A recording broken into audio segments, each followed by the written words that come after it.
کیا یہ جو بات کہی جا رہی ہے کہ سہولت کاری یا سسٹم سے ریلیف کی اتنی عادت پڑ گئی تھی کہ پاکستان تحریک انصاف کو کہ پھر ان کے لیے بڑا مشکل ہوتا گیا کوئی اسٹریٹجی یا کوئی مربوط حکمت عملی ڈیوائس کرنا اور اس کے اوپر رہنا، یہ درست ہے؟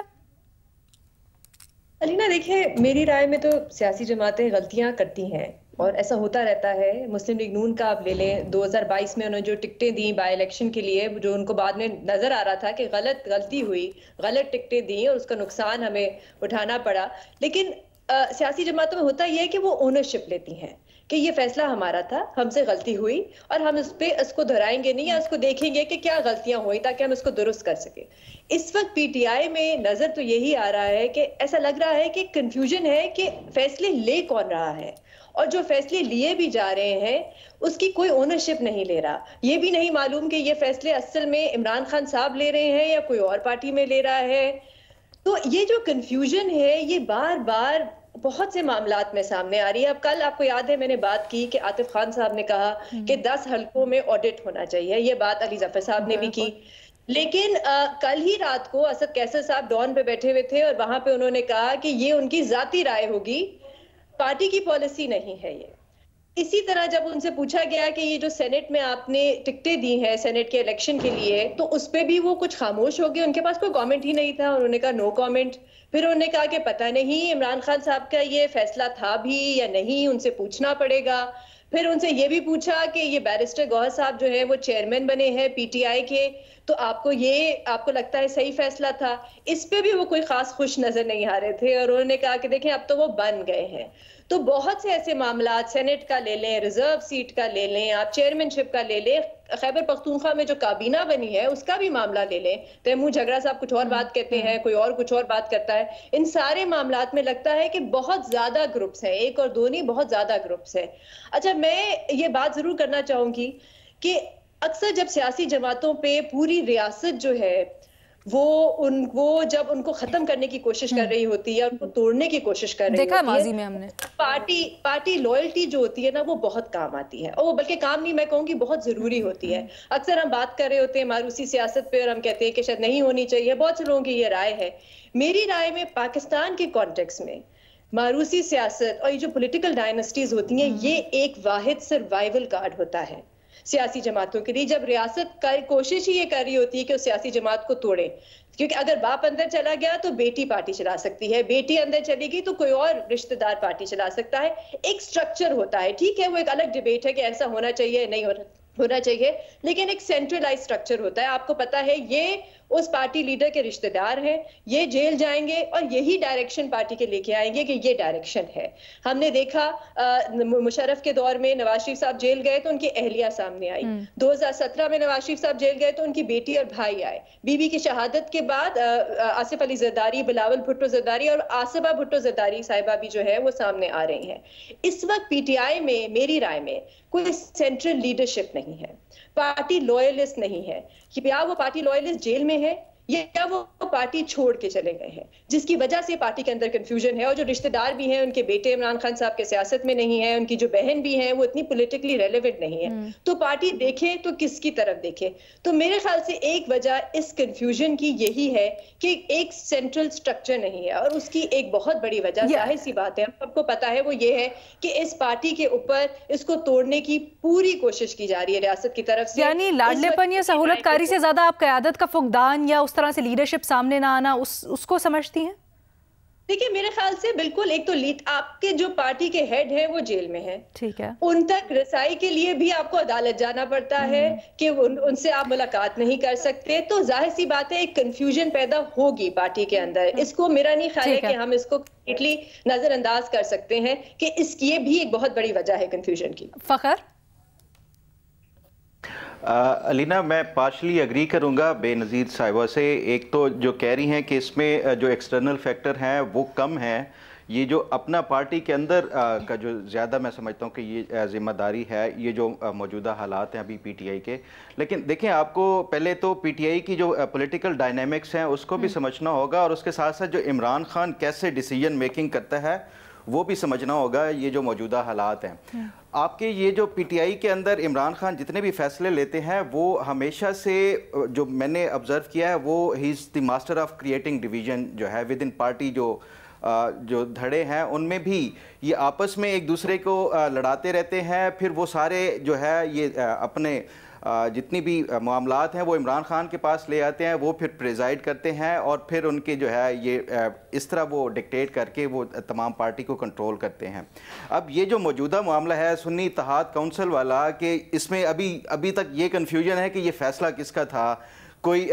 آپ نے شیر افضل مروت صاحب کا بھی بیان سنے, اس کے علاوہ جو علی ظفر صاحب کے بھی بیان سنے ہیں, تو یہ کسی کو بھی ابھی یہ سمجھ نہیں آ رہی کہ یہ فیصلہ دراصل ہے کس کا, کہ سنی اتحاد کونسل کے ساتھ ہم نے الحاق کرنا ہے نہ کہ یہ جو مجلس وحدت المسلمین ہے. دیکھیں عمران خان جو ہے وہ اس کے پاس 4 بندے جائیں گے تو وہ چاروں کو یہ یقین دلائے گا کہ یہ میرا جو یہ فیصلہ ہے یہ اس کے ذریعے جا رہا ہے, میرا فیصلہ دوسرے کے ذریعے جا رہا ہے. وہ علی ظفر صاحب جائیں گے, وہ ان کو کہیں گے کہ ٹھیک ہے تم یہ فیصلہ لے سکتے ہو. وہ پھر بیرسٹر گوہر جائے گا, ان کو کہیں گے کہ ٹھیک ہے تم یہ بات ٹھیک کہہ رہے ہو, یہ فیصلہ تم جا کے. آپ دیکھیں جتنے بھی پی ٹی آئی کی طرف سے پریس کانفرنسز ہوتی ہیں اڈیالہ جیل کے باہر,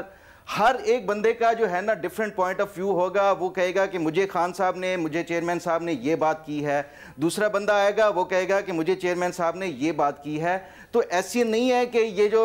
جو ڈیسیجن میکنگ کا ہے یا لیڈرشپ کا فقدان ہے, یہ لیڈرشپ خود جان بوجھ کے یہ فیصلے اسی طرح کے وہ کروا رہے ہیں تاکہ